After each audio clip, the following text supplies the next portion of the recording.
दोस्तों नमस्कार, मैं मयंक त्रिपाठी आप सभी का एचएम कोचिंग क्लासेस में स्वागत करता हूं। कैसे हैं आप सब लोग।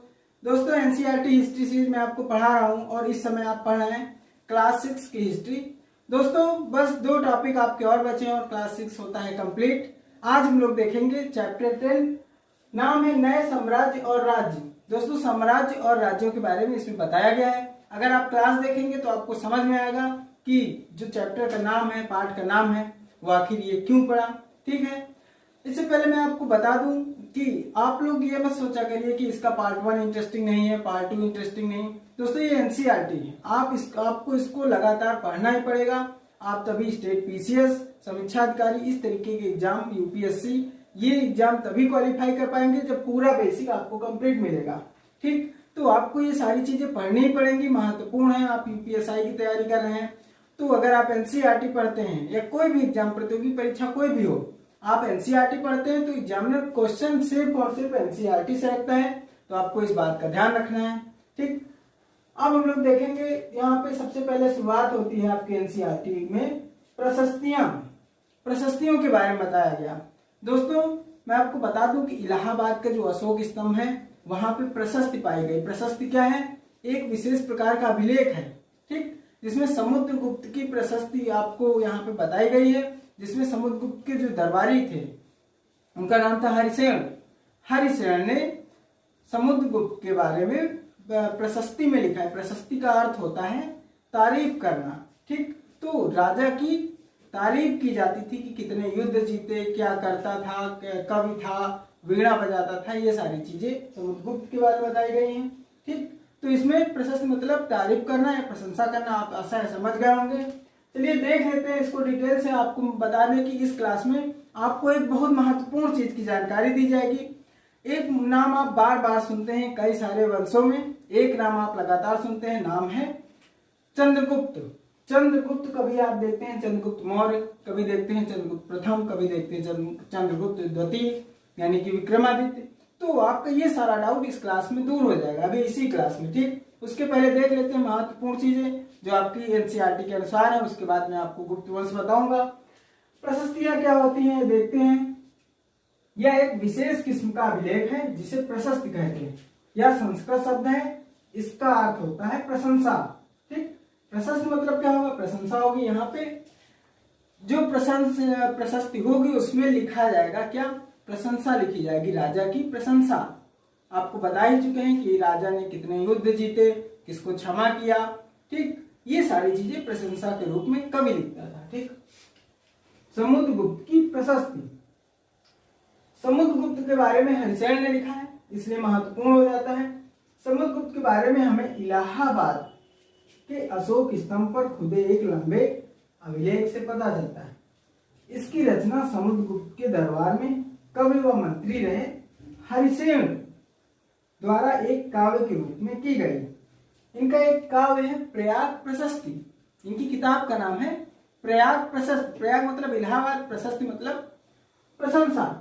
तो हरिसेन की किताब का नाम होगा प्रयाग प्रशस्ति। उसी में ये समुद्रगुप्त और तमाम गुप्त वंश के शासकों के बारे में, समुद्रगुप्त से पहले जो शासक रहे गुप्त वंश में, उनके बारे में ये लिखते हैं। खास तौर पर समुद्रगुप्त के बारे में दिया गया है प्रयाग प्रशस्ति में। इसके लेखक कौन है? हरिसेन। दोस्तों महत्वपूर्ण है, परीक्षाओं में प्रश्न पूछा जाता है कि हरिसेन ने कौन सी किताब लिखी, आप कहेंगे प्रयाग प्रशस्ति। ठीक, कवि ने इसमें राजा को एक योद्धा, युद्धों को जीतने वाला राजा, देखिए तारीफ हो रही, प्रशंसा हो रही, क्या कहा? राजा को बोला योद्धा, युद्धों को जीतने वाला, विद्वान कहा, एक उत्कृष्ट कवि के रूप में भरपूर प्रशंसा की। राजा को यानी कि समुद्रगुप्त को एक उत्कृष्ट कवि बताया गया है, यानी कि महान कवि बताया गया। ठीक, तो ये सारी चीजें प्रशंसा किससे मिलती है? प्रशस्ति मिलती है, प्रशंसा होती है, इसीलिए इसको कहेंगे प्रशस्ति। ठीक, यहां तक कि उसे ईश्वर के बराबर बताया गया। समुद्रगुप्त को हरिसेन ने ईश्वर के समान बताया। ठीक है, तो समझ लीजिए आप यहाँ पे कितनी प्रशंसा हो रही है राजा की। तो दोस्तों प्रशस्ति में यही होता है। आशा है आप चीजों को बहुत अच्छे समझ गए। अभिलेख में क्या होता है? अभिलेख में राजा के नियम कानून ये सारी चीजें लिखवाई जाती थी, जानकारी दी जाती थी, लेकिन प्रशस्ति में राजा का गुणगान होता था। आप ऐसे समझ सकते हैं। अब देखेंगे गुप्त वंश के बारे में। दोस्तों समुद्रगुप्त गुप्त वंश का शासक था, ठीक है, गुप्त वंश का राजा था। तो मैंने सोचा कि मैं आपको गुप्त वंश का थोड़ा बहुत नॉलेज दे दूं। आपके एनसीईआरटी में थोड़ी चीजें दी गई हैं, लेकिन एक सिस्टमैटिक ढंग से मैं आपको बताना चाहता हूँ, ठीक। तो गुप्त वंश के संस्थापक होंगे चंद्रगुप्त प्रथम। कौन होगा? चंद्रगुप्त प्रथम होंगे। दोस्तों इसके पहले मैं एक चंद्रगुप्त मौर्य के बारे में बात कर चुका हूं, तो मैं आपको बता दूं जो मौर्य वंश के संस्थापक होंगे, मौर्य वंश के, वो होंगे चंद्रगुप्त मौर्य। दोस्तों ये चंद्रगुप्त नाम आपको काफी कंफ्यूज करता है, इसलिए मैं इसको लिख के बता रहा हूं कि मौर्य वंश के संस्थापक होंगे चंद्रगुप्त मौर्य और गुप्त वंश के संस्थापक होंगे चंद्रगुप्त प्रथम। चूंकि चंद्रगुप्त एक बार आ चुका है इसलिए इसका नाम हो गया प्रथम। तो यहाँ पे चंद्रगुप्त मौर्य हो गया, यहाँ पे संस्थापक कौन होगा? चंद्रगुप्त प्रथम हो गया। दोस्तों एक बार चंद्रगुप्त मौर्य आ चुका है, इसके बाद जो अगला आएगा उसे कहेंगे चंद्रगुप्त प्रथम, ठीक। और इसके बाद जो आएगा उसको कहेंगे चंद्रगुप्त द्वितीय। तो चंद्रगुप्त प्रथम यानी कि इस गुप्त वंश का जो संस्थापक था, इसने महाधिराज की उपाधि धारण की। बहुत महत्वपूर्ण प्रश्न है, परीक्षाओं में कई बार पूछा गया है कि महाधिराज की उपाधि किसने धारण की। 4 ऑप्शन आ जाएगा, चंद्रगुप्त मौर्य, चंद्रगुप्त प्रथम, विक्रमादित्य। चंद्रगुप्त द्वितीय को विक्रमादित्य कहते हैं, इसलिए विक्रमादित्य भी आ सकता है, ठीक। तो समझ गए आप कि चंद्रगुप्त प्रथम को क्या कहेंगे? महाधिराज, इसने महाधिराज की उपाधि धारण की। राजधानी इसकी 2 थी, गुप्त वंश की राजधानी 2 थी, एक थी गिरिव्रज जो बिहार में है, एक है उज्जैन। दोस्तों ये महत्वपूर्ण है, 2 राजधानियां हैं, आपको तैयार करके रखनी है, क्योंकि जिस साम्राज्य की 2 राजधानी होती हैं, यानी कि जिस वंश की 2 राजधानियां हैं, वो बहुत महत्वपूर्ण हो जाती हैं प्रतियोगी परीक्षाओं के लिहाज से। इसलिए आप इसको आसानी के साथ याद कर लीजिए कि गुप्त वंश की राजधानी थी गिरिव्रज और उज्जैन, ठीक। और आप ये सारी चीजें समझ ही चुके हैं। इसके बाद देखेंगे महत्वपूर्ण शासक है गुप्त वंश का समुद्रगुप्त। दोस्तों परीक्षाओं के लिहाज से समुद्रगुप्त सबसे महत्वपूर्ण हो जाता है गुप्त वंश में। समुद्रगुप्त को भारत का नेपोलियन कहा गया, बार बार परीक्षाओं में प्रश्न पूछा गया है। दोस्तों एनसीईआरटी में आपकी बहुत ज्यादा जानकारी इसके समुद्रगुप्त के फैक्ट के बारे में नहीं है, लेकिन मैं फैक्ट इसलिए लाया हूं कि आपका कुछ भी छूटने ना पाए, आपको चीजें यहीं से पता चल जाए, जिससे आप आगे की कक्षाओं में जाएंगे तो आपके लिए बहुत आसानी रहेगी। तो चंद्रगुप्त को क्या कहते हैं? भारत का नेपोलियन कहते हैं। आप एकदम याद कर लीजिए, कंठस्थ कर लीजिए। इसको कविराज भी कहा गया, कवि था, ये ऐसा राजा था जो कि कवि भी था, ठीक। वीणा बजाने का शौकीन था, ये वीणा भी बजाता था, यानी कि इंस्ट्रूमेंट भी बजा लेता था, ठीक। तो ये 3 चीजें बहुत महत्वपूर्ण है समुद्रगुप्त के लिए, ठीक है। पहला भारत का नेपोलियन, दूसरा कविराज कहा गया, तीसरा वीणा बजाने का शौकीन था। तीनों प्रश्न परीक्षाओं में लगातार पूछे गए हैं, इसलिए आप इनको सीरियस लेंगे कि ये तीनों चीजें आप तैयार कर लेंगे। हर्षेल इसका दरबारी था, दरबारी कवि था। कौन? समुद्रगुप्त का दरबारी कवि हरिसेन है, जिसने प्रयाग प्रशस्ति लिखी है। आशा है आपको समुद्रगुप्त के बारे में पता चल गया। इसके बाद हम लोग देखेंगे चंद्रगुप्त द्वितीय। यह है चंद्रगुप्त मौर्य, मौर्य वंश का संस्थापक। फिर गुप्त वंश का संस्थापक चंद्रगुप्त प्रथम, जिसने महाधिराज की उपाधि धारण की। इसके बाद देखेंगे चंद्रगुप्त द्वितीय को, जो कि गुप्त वंश का ही शासक है। इसके बाद देखेंगे चंद्रगुप्त द्वितीय को, इसको कहा गया है विक्रमादित्य, ठीक। जो चंद्रगुप्त द्वितीय हो गया, इसको विक्रमादित्य कहा गया है।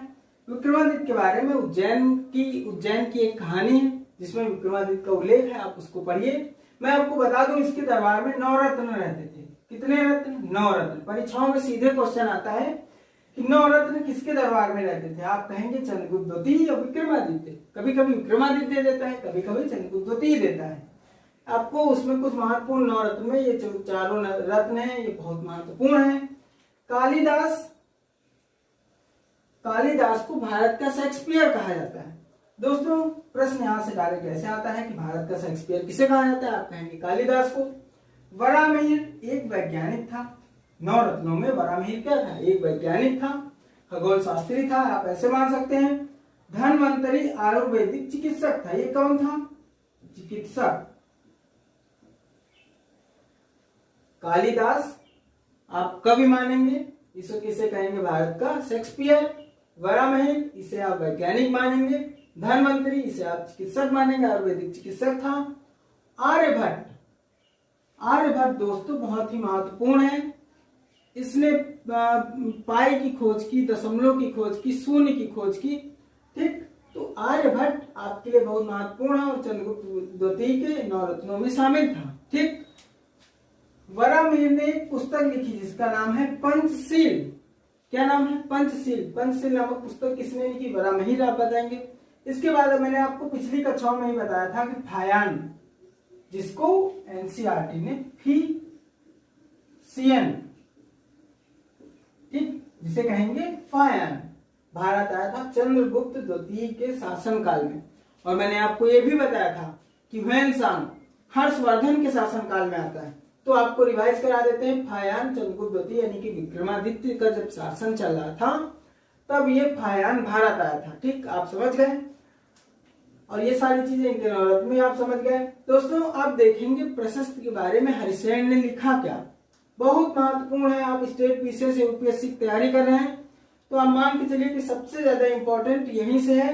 ये आप पढ़ लेंगे तो आप समझ लीजिए कि स्टेट पीसीएस और यूपीएससी के लेवल का आप पढ़ लिए हैं। ठीक है, तो हरिसेन किसका दरबारी कवि था? चंद्रगुप्त, माफ करिए, समुद्रगुप्त का। ठीक, तो हरिसेन समुद्रगुप्त का दरबारी कवि था। इसने प्रयाग प्रशस्ति लिखी और उसी में प्रयाग प्रशस्ति में 4 विभिन्न प्रकार के राजाओं और उनके प्रति समुद्रगुप्त की नीतियों का वर्णन करते हैं हरिसेन। ठीक, सबसे पहला 2, 3, 4 ये चारों पॉइंट समझेंगे।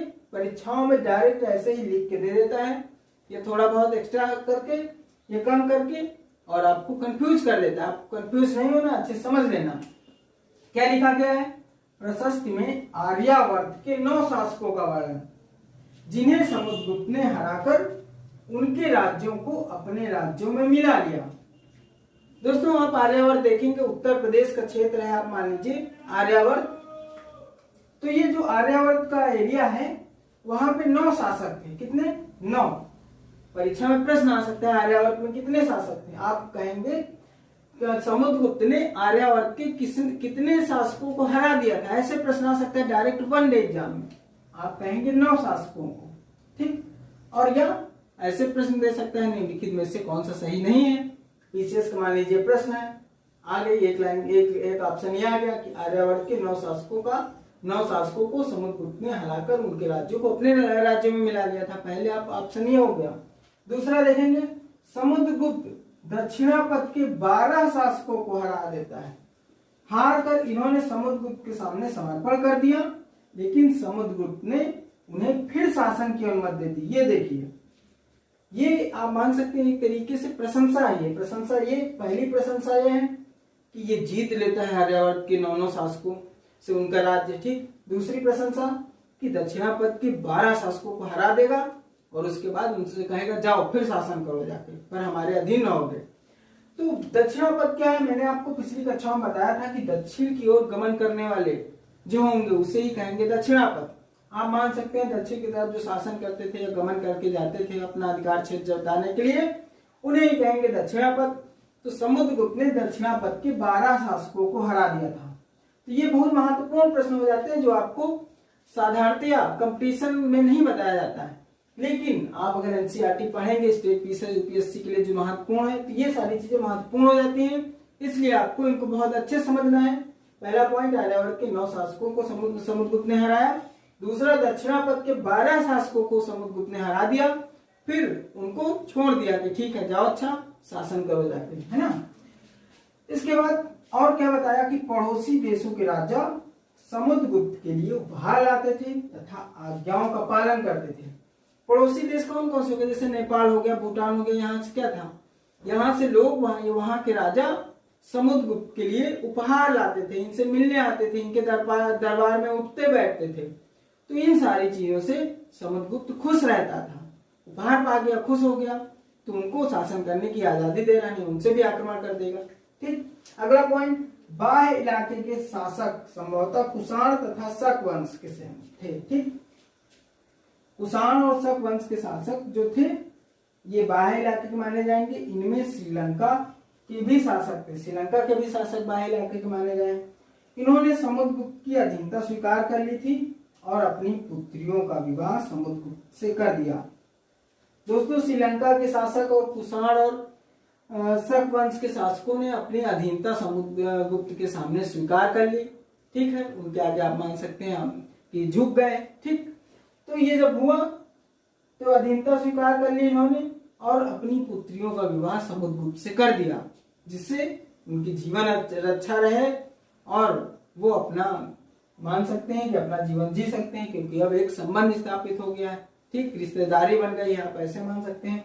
तो ये सारी चीजें आपको समझ आई कि नहीं दोस्तों?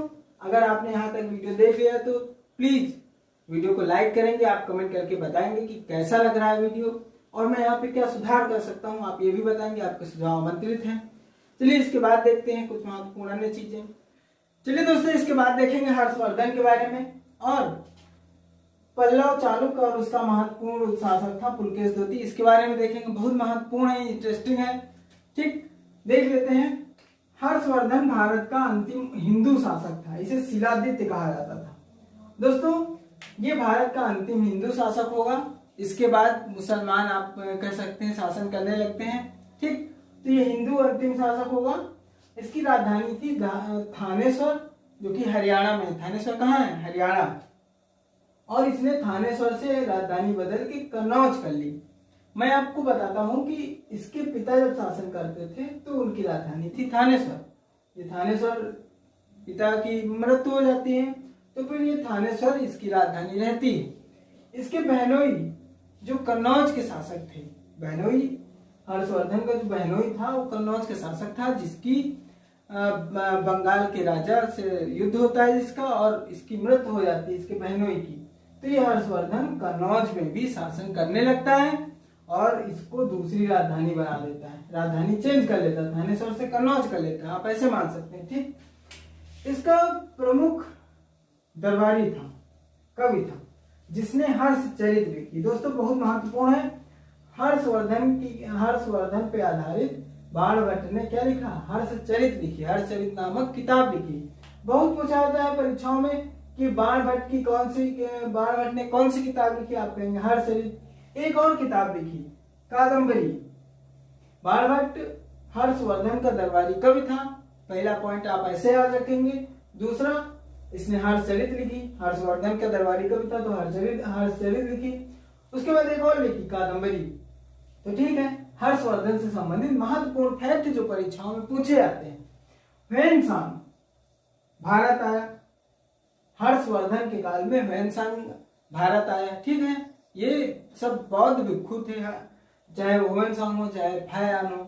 दोस्तों ह्वेनसांग की एक महत्वपूर्ण किताब है जो मैंने आपको एक्स्ट्रा बता रहा हूं, सीयूकी। इस किताब का नाम है सीयूकी।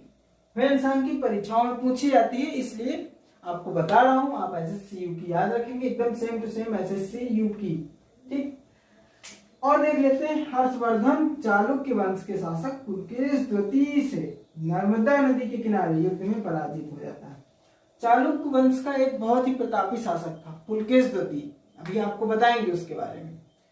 हर्षवर्धन का नर्मदा नदी के तट पर हर्षवर्धन और पुलकेश द्वितीय के बीच युद्ध होता है, जिसमें हर्षवर्धन की हार हो जाती है, पुलकेश द्वितीय जीत जाता है। आपको आगे और समझाएंगे, अभी फिलहाल परीक्षाओं में प्रश्न ये आता है कि नर्मदा नदी के तट पर पुलकेश द्वितीय के साथ किस शासक का युद्ध हुआ था? आप कहेंगे हर्षवर्धन, या घुमा के दूसरी तरीके से पूछ सकते हैं यहाँ से। ठीक है, तो ये हर्षवर्धन के बारे में महत्वपूर्ण फैक्ट, कुछ आपके एनसीईआरटी में था, कुछ मैंने दिया। ठीक है, इसके बाद देखेंगे पल्लव, चालुक्य और पुलकेशन द्वितीय। दोस्तों पुलकेशिन या पुलकेश द्वितीय दोनों एक ही नाम है। पुलकेशिन आप कह सकते हैं शुद्ध नाम है इसका, और पुलकेश लोग कहने लगे हैं। ठीक, तो पल्लव वंश सबसे पहले देखेंगे, फिर चालुक्य देखेंगे। यहाँ पे दो वंशों की बात है, ये हर्षवर्धन हो गए, पल्लव और चालुक्य अलग अलग दो वंश है, चालुक्य का ही शासक है पुलकेशन द्वितीय। तो आप ये तीन वंश नहीं मानेंगे, ये चालुक्य के अंदर ही आएगा, पुलकेशन द्वितीय और पल्लव अलग वंश है। ठीक, पल्लव वंश की स्थापना करेंगे सिंह विष्णु।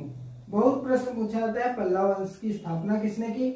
दोस्तों इनके जो संस्थापक होते हैं, वंश कोई भी हो, उनके संस्थापक, उनके दरबारी जो किताब लिखते हैं, यही किताबें परीक्षाओं में पूछी जाती हैं। तो आप ये सारी चीजें समझ लें, इतिहास में किस प्रकार के प्रश्न कहाँ से आ रहे हैं, ये आपके लिए जानना महत्वपूर्ण है, तो आप यहीं से सारी चीजें सीखेंगे।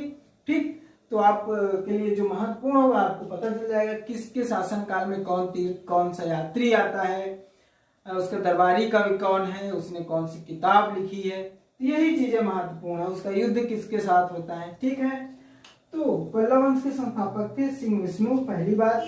दूसरी बात, पल्लव वंश की राजधानी बहुत पूछी गई है, कांचीपुरम में। कहाँ है? कांचीपुरम। कांचीपुरम कहाँ है? तमिलनाडु में। ये आपको याद रखना है। कांचीपुरम में एक बहुत विशाल फेमस मंदिर है।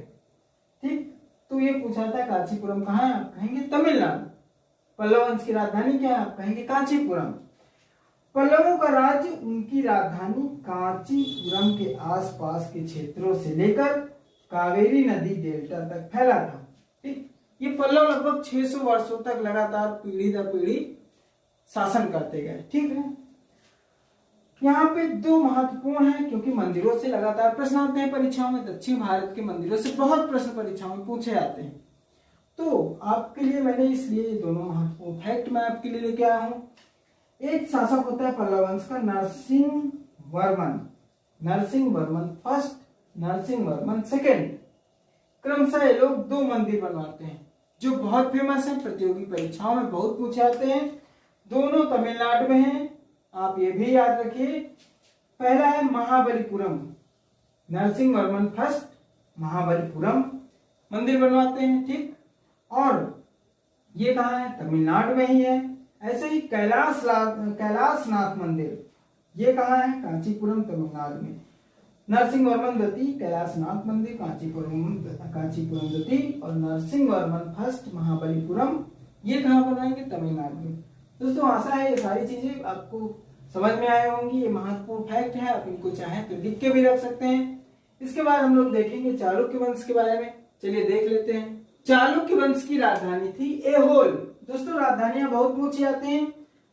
दक्षिण भारत आपको याद नहीं होता है। दक्षिण भारत के जो वंश हैं, जो शासक हैं, जो राजधानियां हैं, वो आपको याद करने में कठिनाई होती है। हमें ये सारी चीजें पता है, इसीलिए मैं इनमें थोड़ा जोर दे रहा हूँ कि चालुक्य वंश की राजधानी होगी एहोल। यहाँ पे महत्वपूर्ण चीजें आप समझ लीजिए, कुछ याद नहीं करना पड़ेगा। यह एक प्रमुख व्यापारिक केंद्र था। क्या? एहोल। धीरे धीरे यह एक धार्मिक केंद्र भी बन गया जहाँ कई सारे मंदिर थे। पल्लव और चालुक्य एक दूसरे की सीमाओं का अतिक्रमण करते थे। ये हो गए चालुक्य, ये हो गए पल्लव। ये लोग उसी दक्षिण भारत के एरिया में, तमिलनाडु आप मान सकते हैं, कावेरी नदी के आसपास का जो एरिया है, वहां पे ये लोग लड़ाई झगड़ा किया करते थे। हमेशा इनका नियम ही था, जब तक ये लोग आपस में लड़ते नहीं थे, इनको रात में नींद नहीं पड़ती थी, आप ऐसे मान सकते हैं। तो ये दोनों लोग खूब लड़ाई किए हैं आपस में। कौन कौन? पल्लव और चालुक्य। ठीक, तो ये लोग बहुत लड़ाई किए, इसका खामियाजा इन्हें भुगतना भी पड़ा, आपको आगे समझ में आएगा। तो इसका चालुक्य वंश का महत्वपूर्ण शासक कौन है? पुलकेश द्वितीय। प्रश्न बार बार पूछा था, पुलकेश द्वितीय का संबंध किस वंश से? आप कहेंगे चालुक्य वंश। दोस्तों जब ऐसे वंश आ जाते हैं, चालुक्य वंश, पल्लव वंश, चोल वंश, तब आप डाउट में आ जाते हैं। आपको डाउट में नहीं आना है, आप अच्छे से याद रखेंगे कि पुलकेशिन द्वितीय चालुक्य वंश का शासक है और सबसे प्रसिद्ध चालुक्य शासक है। ठीक, सबसे प्रसिद्ध चालुक्य राजा थे कौन? पुलकेश द्वितीय। इनका दरबारी कवि था, परीक्षाओं में पूछा जाता है। अगर मान लीजिए रविकीर्ति, इनका नाम है रविकीर्ति। पुलकेशिन द्वितीय का दरबारी कवि था रविकीर्ति। अगर आपकी प्रतियोगी परीक्षा में प्रश्न आ जाए कि पुलकेशिन द्वितीय का दरबारी कवि था, तो आप हैरान मत होइएगा, क्योंकि एनसीईआरटी में साफ साफ लिखा है रविकीर्ति। और प्रश्न कहाँ से देगा? एनसीईआरटी से देगा। तो आपको यहाँ पे इन प्रश्नों को देख के हैरान होने की जरूरत नहीं। हम मानते हैं कि जब आप प्रतियोगी परीक्षा की तैयारी करते हैं तो कुछ चीजें छूट जाती हैं जो अध्यापक नहीं बता पाता है, लेकिन आपका एनसीईआरटी पढ़ने का यही वेटेज है, यही फायदा मिलेगा आपको। आप सबसे 2 कदम आगे ही रहेंगे हमेशा, परीक्षा कोई भी हो। यहाँ से यूपीएससी और पीसीएस जैसी परीक्षाओं में के लिए भी ये महत्वपूर्ण है, यहाँ से प्रश्न आते हैं। ठीक, आपकी समझ पैदा हो रही है यहाँ पे। तो दरबारी कवि कौन था? रविकीर्ति। रविकीर्ति ने अपनी प्रशस्ति में बताया है कई सारी चीजें। पुलकेशिन द्वितीय को अपने चाचा से यह राज्य मिला था। ये मान लीजिए ये 4 पीढ़ी, चौथी पीढ़ी का शासक है। चालुक्य वंश का जो चौथी पीढ़ी थी उसका शासक है पुलकेशिन द्वितीय, और इसको अपने चाचा से यह राज्य मिला था कौन सा, चालुक्य। इसने हर्ष को आगे बढ़ने से रोका। यहाँ पे आप देख रहे हैं हर्षवर्धन चालुक्य वंश के शासक पुलकेशिन द्वितीय से नर्मदा नदी के किनारे युद्ध में पराजित हो जाता है। भारत का अंतिम हिंदू शासक कौन, हर्षवर्धन, जिसको पुलकेशिन द्वितीय पराजित कर देता है। कहाँ पे, नर्मदा नदी के किनारे। तो यहाँ पे रवि कीर्ति ने अपनी प्रशस्ति में यही लिखा है, इसने लिखा है कि हर्ष को आगे बढ़ने से रोका। इस पराजय के बाद हर्ष अब हर्ष नहीं रहा। हर्ष मतलब क्या होता है, उल्लास, आनंद। तो हर्षवर्धन के आप मान सकते हैं ऐसे टून मारा उसने कि इस पराजय के बाद हर्ष अब हर्ष नहीं रहा। तो क्योंकि पुलकेशिन द्वितीय ने उसको हरा दिया था, ठीक, इसीलिए हर्ष अब हर्ष नहीं रहेगा। इसके बाद इसने पल्लव राजा के ऊपर भी आक्रमण किया। आप ऐसे मान सकते हैं, मैंने आपको बताया कि ये जो पल्लव हैं और ये चालुक्य, इन लोगों के बीच में हमेशा लड़ाई हुआ ही करती थी। तो पुलकेशिन द्वितीय जब राजा था तब भी इसने क्या किया, पल्लव के राजा के ऊपर आक्रमण कर दिया, जिससे कांचीपुरम की दीवार के पीछे शरण लेनी पड़ी। पल्लव की राजधानी क्या है, कांचीपुरम। तो पल्लव का जो राजा था, कांचीपुरम में जो दीवार थी बड़ी बड़ी, उसके पीछे छिप गया, मतलब मरने से बच गया, नहीं तो ये पुलकेशिन द्वितीय इसकी भी हत्या कर देता। ठीक है, तो इसका खामियाजा लोग ये भुगते, लोग आपस में बहुत लड़ाई करते थे। जब लड़ाई करेंगे तो दोनों तरफ, दोनों पक्ष कमजोर हो जाते हैं, दुर्बल हो जाते हैं। आप किसी से लड़ेंगे, कोई आपसे लड़ेगा तो दोनों लोग मानसिक तनाव में रहेंगे, चीजों की हानि होगी, धन हानि होगा, सैनिक हानि होगी। तो ये सारी चीजें हानि होती हैं इनकी। लगातार कई वर्षों तक शासन रहा, पीढ़ी दर पीढ़ी, इसलिए लगातार इनकी हानि होती गई और उसका फायदा कोई और ही उठा ले गया। चलिए देख लेते हैं। पर चालुक्यों की विजय अल्पकालीन थी, ये थोड़े समय के लिए ही इनकी विजय रह पाई। लड़ाई से दोनों वंश दुर्बल हो गए। भाई दोनों वंश लड़ेंगे, ये दोनों दुर्बल होंगे ना। पल्लवों और चालुक्यों को अंततः राष्ट्रकूट तथा चोल वंशों ने समाप्त कर दिया। अब आप दो नए वंश पढ़ेंगे, राष्ट्रकूट वंश और चोल वंश, जो कि आप क्लास 6 के बाद क्लास 7 के एनसीईआरटी पढ़ेंगे तब आपको पढ़ने के लिए चीजें मिलेंगी। दोस्तों क्रमबद्ध तरीके से एनसीईआरटी चल रही है और उसी क्रमबद्ध तरीके से पढ़ने में आपको आनंद भी आएगा। आप जब ये सारी चीजें क्रमबद्ध तरीके से पढ़ेंगे तो आपके माइंड में चीजें क्रमबद्ध तरीके से सेट होती भी चली जाएंगी। अगर आप पहले चालुक्य वंश पढ़ेंगे फिर हर्षवर्धन पढ़ेंगे तब आपको वो मजा नहीं आएगा जो आपको एनसीईआरटी में क्रमबद्ध तरीके से पढ़ने में आता है। ठीक, आशा है आपको क्लासें अच्छी लग रही हैं। दोस्तों वीडियो बहुत लंबा हो रहा है, इसलिए आज की क्लास में यहीं पे समाप्त करता हूं। आपको बता दें कि आपके सपोर्ट की हमें जरूरत है। दोस्तों चैनल को सब्सक्राइब करें, चैनल को शेयर करें, जिससे अधिक से अधिक लोगों तक ये क्लास पहुंचे। आपको वीडियो अच्छी लगती है तो लाइक करें, कमेंट करके आप हमें सुझाव दें। ठीक है, मिलते हैं कल नई क्लास के साथ, तब तक के लिए धन्यवाद।